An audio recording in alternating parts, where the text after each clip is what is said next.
I Filippinerne er det kvinderne, der fletter de smukke måtter, som livet leves på, fordi over 70% af befolkningen, der lever under fattigdomsgrænsen. Man sidder på dem, man sover på dem, og det er her børnene bliver til. Ligesom måtterne kan være en ekstra indtægtskilde i et liv, hvor det er hårdt at få det hele til at løbe rundt. Soling, Neneng og Lisa er 3 af disse kvinder, som i deres historier giver os et billede af Filippinerne i dag. Soling lever på landet. Neneng er med mand og barn flyttet fra landet ind til en stor provinsby, og Lisa arbejder på fabrik i hovedstaden Manila. De har alle organiseret sig med andre kvinder, hvor de bor og arbejder, og det er her kraften og overskuddet hentes til at klare dagen og vejen.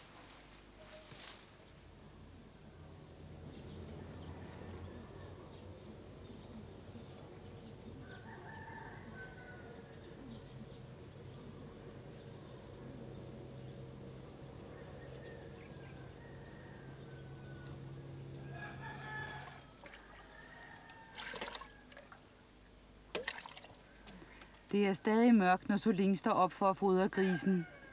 Der er nok at se til i huset, inden hun senere kan gå på marken med de andre kvinder. Soling er 54 år og bor i landsbyen Siok i den sydlige del af øen Mindanao, sammen med sin mand og 3 af sine 6 børn. Soling var færdig med 4. klasse, da hun flyttede hertil fra øen Panay med sine forældre og søskende, og på Mindanao var der hverken råd eller tid til, at børnene kunne gå i skole. Soling havde ellers drømt om at blive lærerinde, men måtte nøjes med drømmene, mens hun passede familiens vandbøffel. Amo na to kag sang diri na kami, nagaedad na ako sang mga 17 anyos. Kag magpamana naman. Kay gusto gid sang mga ginikanan ko nga magpamana na lang. Ti ako kay daw hindi tani ako magsugot sa tong ginapamana ko kay daw hindi ko gani nagustuhan ba. Pero ginapilit gid nila ako nga magpamana. Ti sang una kay ang mga bata matinumanon man nagaupod lang sa ginikanan. Ti amo na nagkapamana ako. Permiro pagid nga may bata ko. Daw sa ginabudlayan man gid ako pero sang ulihina nga sige naman nga maobra ka man, may bata ka pa. Daw sa naanad na lang ako nga daw maayo man ang pagsinarayo man gani namon, pagsinundanan sang mga bata ko kag ako. Daw kuan man daw masayon man pero ang kabudlay maskin may kabudlay daw okay lang gihapon kay kung nagabinuligay man gani kung kuan bilang asawa. Kaisa bilang Sabana nila. kung sabana ko man maayo man siya wa hindi man siya na sang kuan wala man na siya nagapang sakit nga para sang iba nga kung ano ganing makigan. Kung may mga bata kami nga gamay pagid, siya man na ang nagalaba. Pag abot niya, malaba pa man siya kung hindi man ako makalaba. Pero kung may ubra man siya, ako man, nagakuan man kami, nagabinuligay man. Pero kung kaisa, ang babae, damo gid iya ubra eh. Kay may bata ka pa, manglaba ka pa, mamahog ka pa baboy mo, kung ara ka sa balay, manilhig. Daw laban gid iya bala kun isip-isipon ko lang daw laban gid takon iya at ubra. Kay ikaw iya ang mabilin sa balay, damo gid iya ang mahimo mo nga ubra.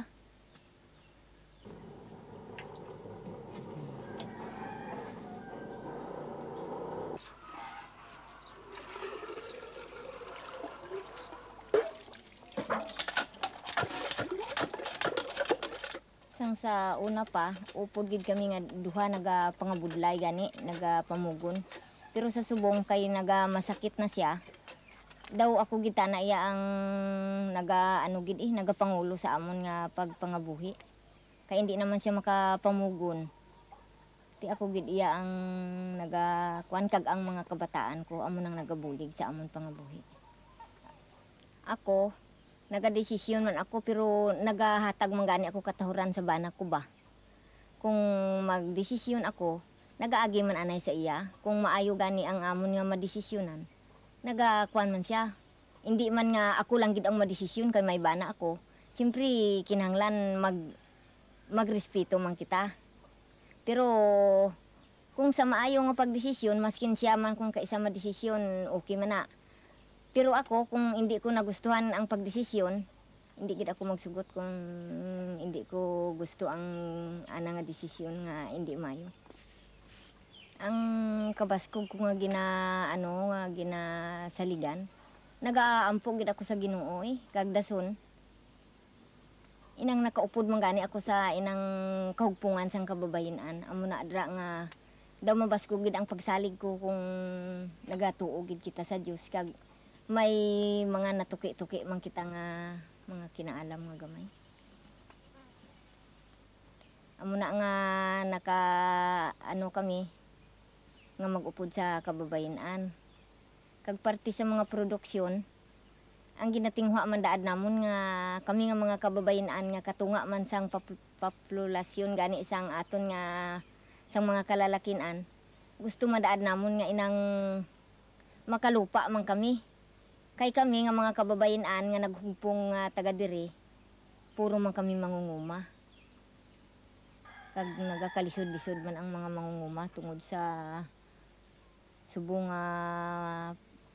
masyado na gid ka masyado na gid kapigado ang mga bugas perti kami nahal. Ang mga tanan lang subong daw puro na gid mahal, mga kalamay, mga kapi, tanan lang mga mga bulad nga diya mahal, mga panaptunta mahal. Perti na gid daw hindi ang ako gani bisan isa ka tuig hindi ko kabakal bayo.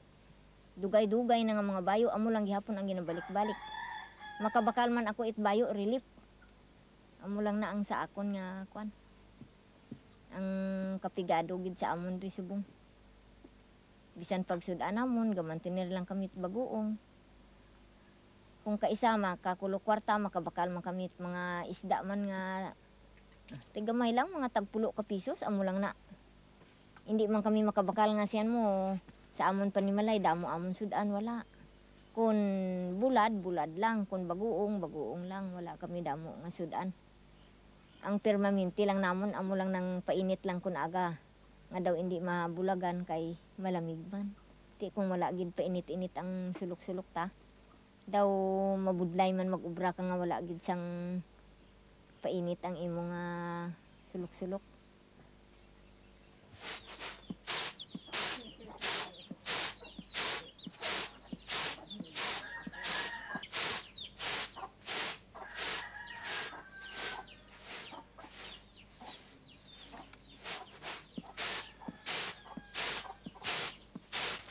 Ang kahugpungan diri sang kababayen-an nakapakusugid sa amon kag dako gid ang bulig nga nahatag sa amon.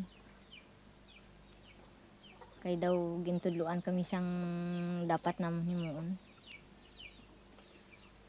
Amo na nga sa subong ginamon ang kahugpungan sang kababayen-an ginapakusugid namon kay daw amo gina ang nakaiwa gani sa amon sang mga hindi namon naintindihan subong na intindihan na namon. Kabilugan naton gani nga grupo nasa diin karon nga paghambala naton ang tungod sa aton nga agenda. Ang agenda naton karon ang ipaklaro ang katubuan sa aton karon nga pagtipon diri. Ang ikaduha naton nga agenda amo ang pag-assist gani sa aton nga project o kung assessment sa co-op buy and sell. Ang ikatatlo naton nga agenda na tungod sa March 8, International Women's Day. Kag diri sa aton nga mahambalan, makaplano kita kag makaschedule. Tapos sa others o basi kung may mga nakalimutan kita nga mga hindi nato nahambalan, pwede nato ni ipano. Pero siguro lang din nga artist kita magpadayon gamay lang anay nga mga pagkilala. Ako mag-una, ako si Ikit. Ako si Noemi. Ako si Krista. Ako si Eli. Ako si Duren. Ako si Karin. Ako si Asuncion. Ako si Dadang. Ako si Suling. Ako si Suling. Ang gusto ko gid nga ginapangarap ko sa buhay ko nga kung magkambyo ang sistema kag matugot ang ginapangandoy namon yung mga kababayen-an. Ina ang ginakalipay ko nga maskin hindi na sa akon nga tigulang tung sa mga bata gani nga ulihing mga henerasyon nga may kahilwayan man sila. Ang mga kabataan ko kag ang akon nga mga apo.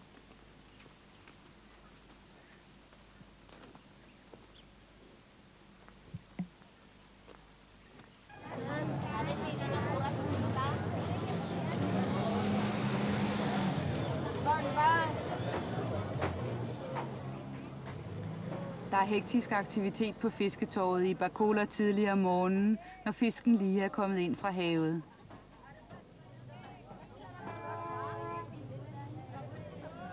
Hvis man ellers kan skaffe startkapital, kan man tjene penge ved at videresælge fisken. Neneng er en af de mange, der på den måde hver dag tjener de pesos, der skal til at skaffe ris på bordet. Hver dag er en ny udfordring og chance. Og har man ikke andre muligheder for at skaffe til dagen og vejen, tager man den. For at kunne købe fisken låner Neneng penge hos den lokale pantelåner, der skal have 20% i rente. Hun låner 100 pesos, som hun køber fisk for. Sælger den for 130, betaler de 120 til pengeudlåneren og har altså 10 pesos til at leve for. Neneng kommer fra den nordlige del af øen Negros, som hun stadig bor på. Hendes familie var oprindeligt bønder, men blev senere plantagearbejdere, da deres jord blev opslugt af de store sukkerplantager. Her arbejdede Neneng også og mødte sin mand, der var aktiv i fagforeningen. Han kom derfor i fængsel, og da han kom ud igen, flyttede de ind til provinsbyen Bacolod og fandt et værelse i slumbebyggelsen 6th Street, altså 6. gade. Det er her Neneng hver dag sælger sin fisk, og siden de kom hertil, har hun været aktiv i områdets kvindeforening Samacanar, som organiserer kvinder i slumområderne. Kay nagsaylo kami sa pagwa sa akon upod bala sa prisuhan, kundi isang ara siya sa prisuhan, dala ko na bata ko nag-ubra ko sa tao. Di dason pagwa niya ginsugat niya kami, ay sining niya diri na lang ko mangita trabaho kay inang pigado naman katama sa asinda, kay kung off season waay naman ubra. Kasi niya diri na lang ta mga buwe siya sa sa syudad kay waay naman ta waay na kami mo gingkuha na. Ti asinda lang mag off season waay nagid waay ubra, ti waay kayo pala nga buyan didto ya. Hindi kay kwan mo kay gina expectar namon yang kung diri kami sa syudad mahapos ang kwan bala, mahapos ang palangitan-an bala. Kay kung sa asinda kaya asinda, kung waay ubra asinda waay kagid mo. Kung ari ka sa syudad, makabulo baligya ka isda, makabaligya ka sa mga prutas. Pag abot namon direya ti gamay pa man na ang akon bata, isa pa na katuig kag isa ka bulan. Way kuya ubra, ti ang upod ko nangita ubra, nakaubra siya sang sa construction, 10 ka pisos ang adlaw ya. Ti ginagatas pa sadtong bata namon. Kulang ang iya kita. Ti inang napinsaran ko nga siling ko, kung pabayaan akon siya nga amo lang tong kita ya 10 ka pisos kulang gid ginaano lang lugaw-lugaw lang kami kay ibakal pagata sa bata. Nagmahal naman tong kung to kay siling ko kadyutay man sa kita niya 10 ka pisos baklan gatas way na 1 ka kilo bugas. Ag 2 pa lang sadto ang bugas. Ti nang kulang gid, 1 lang ka kilo mabakal nga bugas kulang sa amon sa 1 ka semana Kay kadyutay sa sweldo ya. Ti sige ko paminsar balasin ko anhon ko ni nga makapulig ko bla sa iyahaw kay gamay pang bata ko. Ising ko paminsar ko ti may kwarta ko nga sobra bala sa gibaklan ko gatas kag inang bala inang bugas nagbakalan ko anay tunga sa kilo. Ang iban to ya gibakal ko bayaba sa merkado kag gibulo baligya ko daho gibitay-bitay ko da sa bintana. Muto nagtulot tiyanggi ko. Pagka tiyanggi ko, daw hindi gyapon kuan kay ti ang kita ya kadyutay. Ti kadyutay man lang sa ginansya ko. Muto sa ulihi, nakapaminsar naman ko hinsing ko, may pa siguro mangita ta kapital kay para mabaligya ta isda. Tiya mo to pag baligya namon, naghulam ko kapital 5-6. Naghulam kami pirmiro, 1 ka gatos, ti 120 to magbalik. Mutuging kapital amon pirmiro sang isda.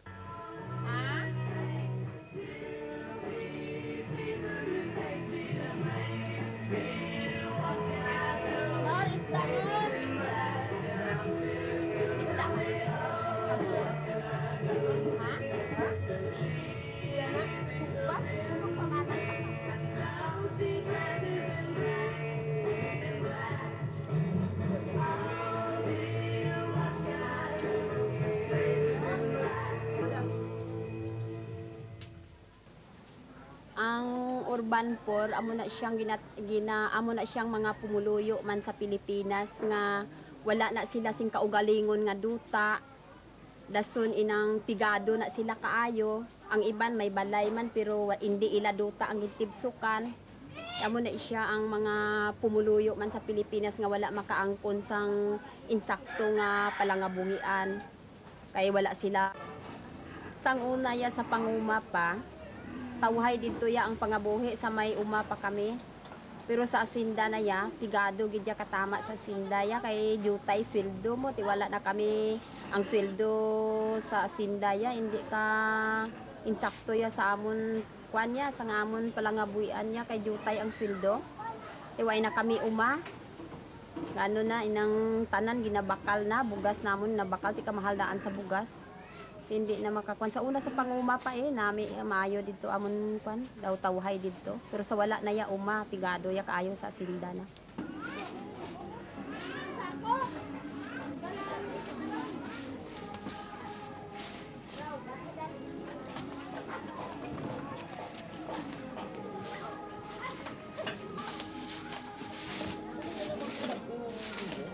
Kay sasama ka na ya dira mo ya makwan mo matun-an mo ya dira sa samakana kung paano ang maayo nga pag-updanan ninyo sa bana nimo kung paano ka paano nimo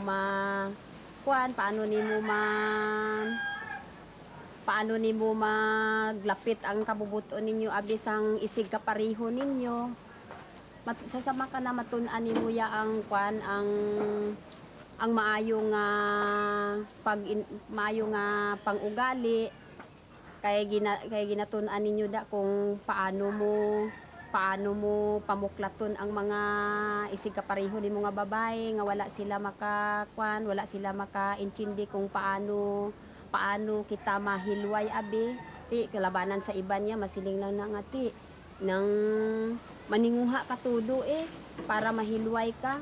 Ti bisan anhon mo nga paninguha kung wala kaya ang imo way kaya pirmaminti gidya nga obra kag wala ka pirmaminti nga wala ka supisyente nga sweldo hindi ka gihapon mahilwaya kay sang una ya sa una sa wala pa ko sa samakana ang bana ko ya kwa na iya inang wala na siya gatrabaho sa balay nang sa pang-obra pares man laba mangdigamo wala na siya yaga panglimpyo sa balay. Ako na tanan pero sang ara na ko sa samakanaya natun-an ko kung paano ko dalon ang bana ko sa trabaho nga nang alalangay kami sa sulod sa balay. Ti siya anay sa wala pa tricycle ay na siya obra mo. Ti inang siling ko nang kadamo sa labada ta way kagid ka pang laba ti siling niya inang hindi man na obra sa lalaki siling niya sa akon. Kaya mo to gikuan ko sa singko nga siling nakon ang obra nga laba iya lang sa babae singko hindi kasi na siling nakon kay dapat kita ya nga mag-asawa magbululigay kita magbinuligay kita ya kay nga ikaw ya tao man ko ti pareho kita makabatsyag kakapoy ti dapat buligan naton ang obra kay para nga mamag-an man sa isa kag isa sa aton. Mayong hapon sa tanan nang magapa pasalamat gid kami sing dako kay nakatipon kita dili sa kapilya sa paghiwat sa aton meeting. Bali reporting ini sa mga eksperyensya sa mga nanay nga sa karon kung ano na nga nagtukod kita sa aton nga grupo bilang isa ka mga grupo sa mga nanay. Abot mapaambit, mabayaw lang sa iya nga kamot. Bayaw lang kamo sang inyo nga kamot. Nay Bibing. Nang ako gali si Nay Bibing no nagapuyo dira sa diri sa 6 street dira ang balay. Inang ang bahay na kon, makabilog kabataan ko. Handom ko yang nga kwan bag-uhon ang panggobyerno kay para nga maangko naton ang kahilwayan sa ulihi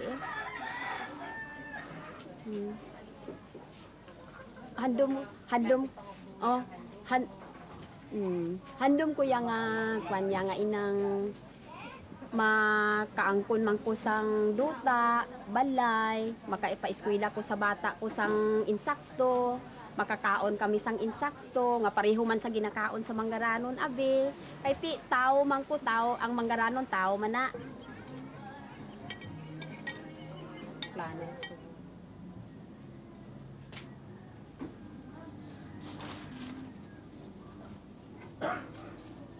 Først skal moskitonettet fjernes, feltsengen klappes sammen og risen sættes over.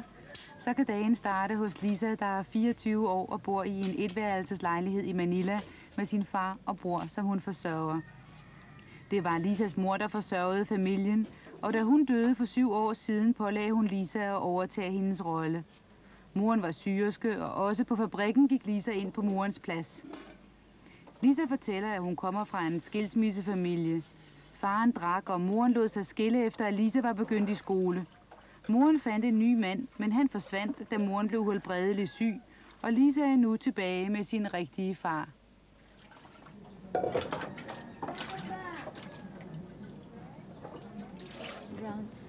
Nagtapos po ako sa Makati High School, 4th year ho. Natapos ko secondary course. Tapos pagkatapos noon, nagtrabaho ako bilang katulong dito rin sa Port Bonifacio. Tapos nung nagkasakit ang mother ko, ako ang sinubstitute niya sa trabaho niya bilang factory worker. Nung namatay siya, naging regular na rin ako dahil naka 1 year na rin ako sa trabaho.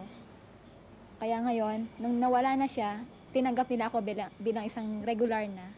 Nung nag-aaral pa ako, inisip ko na maging isang, gusto kasi makatapos ng pag-aaral. Ang course na gusto ko noon, yung nursing nga.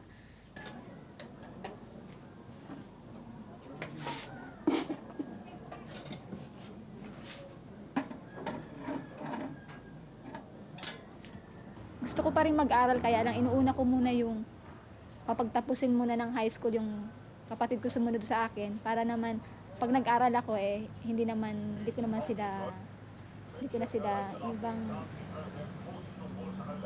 nila ako, hindi ko sabihin, kaya ko nang papag-aralin sarili ko na hindi humihingi ng tulong sa kanila, ganun, sa tatay ko.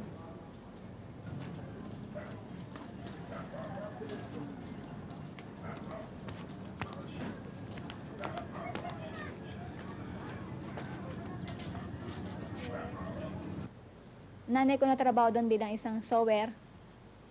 Ako naman sa finishing ako naka-assign.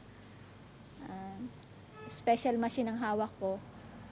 Tapos tinuturuan niya ako, binibigyan niya ako ng aral kung anong gagawin ko kapag nasa trabaho ako. Ginaguide niya ako na makisama ako sa mga kasama ko, ganon. Kung ano man yung mga activities namin sa union, ganyan. Sabi niya, makipag-cooperate daw ako sa kanila. Ngayon, alam ko na kung bakit ako dapat makipag-cooperate, kung ano yung dapat kong gawin sa trabaho dahil sa tulong niya, ginaguide niya ako. Noon, kasi kagagraduate ko lang ng high school, para bang hindi ko kaya. Parang sa tingin ko hindi ko kaya gampanan yung ginagawa niya. Ganon. Bale, nandun nga yung umiyak ako sa trabaho dahil medyo mabigat yung trabaho doon. Tapos, nung katagalan din naman, naisip ko, kung ano yung kaya niya, siguro kaya ko rin gampanan. Ganon. Kaya sa ngayon, na-realize ko yung kaya ng mother ko, kaya ko na rin. Nung nagtatrabaho na ako sa factory, malaking pagbabago kasi pagpasok ko, maraming tao, may mga machine, wala akong alam na hawakang machine noon. Makina, ganyan, hindi ko alam mahawakan. Nahirapan ako talaga sa umpisa, pero nung tumatagal na, naisip ko na yung ginagawa nila, ganun talaga ang trabaho, kaya sabi ko, ang trabaho talagang wala naman sigurong trabahong madali, kaya tinatanggap ko na rin na magkatrabaho ko ng ganung kahabang oras na ang break time lang ay 30 minutes lang, yon. Kaya, yung makisama naman sa ugali ng mga kasama ko nung umpisa kasi matatanda sila, ako lang pinakabata. Sumasakay ako sa mga kwentuhan nila, nakikiride on ako, ganon. Noong umpisa na inassign nila ako sa packing, nagtutupi kami ng damit. Tinuturuan nila ako paano magtupi, kung paano maglagay sa plastic. Tapos noon, dinala nila ako sa warehouse, nagbibilang ng butones. Bali parang inikot nila nilibot nila ako sa pabrika para matuto ako magtrabaho dahil sinabi ko nga noon wala talaga akong alam sa trabahong ganon, sa garments. Tinuruan nila ako ganon. Tapos ngayon, na-assign na nila ako sa finishing. Hanggang sa doon na ako natutong manahi na makaapak ng makina. Tinuturuan ako ng mga supervisors namin, saka mga line leader.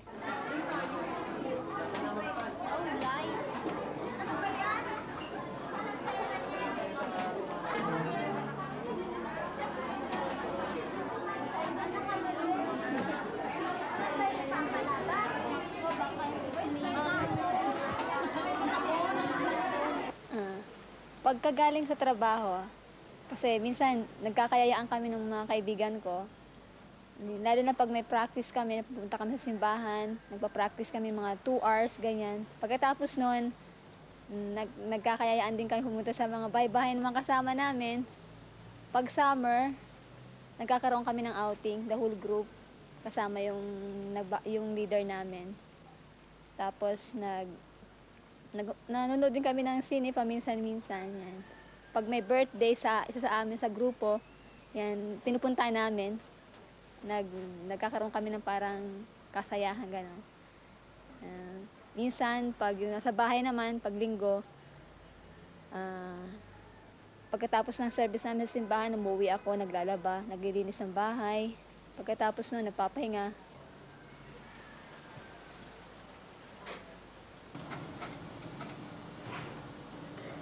At saka yung lugar namin, pag ganitong summer talagang mainit.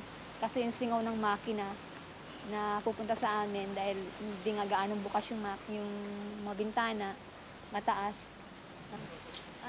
Yung pagdating sa mga namin, sa mga venue, yung ibig sabihin kung yung dapat namin matamasa doon sa pabrika, yung sick leave namin kulang pa. Kaya dinagdagan namin yon. Tapos yung wages namin, medyo nagkukulang din dahil sa taxes pala nga, natatagaan na kami sa presyo pa ng mga bilihin. Mag-open ng panibagong CBA, yon, andun yung mga suggestion ng mga kasama ko, yung mga opisyal sa union, nagnego sila. Doon ko naisip kung ano yung union, kung bakit may union. Kasi para pala pag may gusto hiningi ng empleyado, union ang lumalakad sa management, ganon. Doon ko nakilala yung anong gawain ng mga union, bakit kami kailangang sumali sa ganon. Kaya nung nag-member ako, doon ko natutunan kung paano yung mga naitutulong ng union sa amin. Mula doon sa ating paglulunsad ng isang welga na kung saan ay nagdemonstrate humingi sa akin ng karagdagang tawad na 25, ay sa ngayon nakita natin nilamon na siya, nawala na o kinain na siya ng mabilis na pagtaas ng presyo. Sa ngayon, inisip ko muna yung sa kapatid ko. Siguro pag napatapos ko na yung kapatid ko, may balak din ako mag-aral, ganyan. Sa lalaki. Yung understanding, at saka hindi masyadong mainitin ang ulo, ganyan. Gusto ko yung kalma lagi. Yan. Gusto ko ng lalaking hindi lang naman siya unawa, kundi ako rin ang uunawa, ganon. At saka else, gusto ko rin yung hindi katulad ng tatay ko na palainom. Yan. Kasi yun ang inumpisahan ng pagkakahiwalay nila ng mother ko. Ayoko ng maraming bisyo. Saka yung may responsibilidad sa pamilya.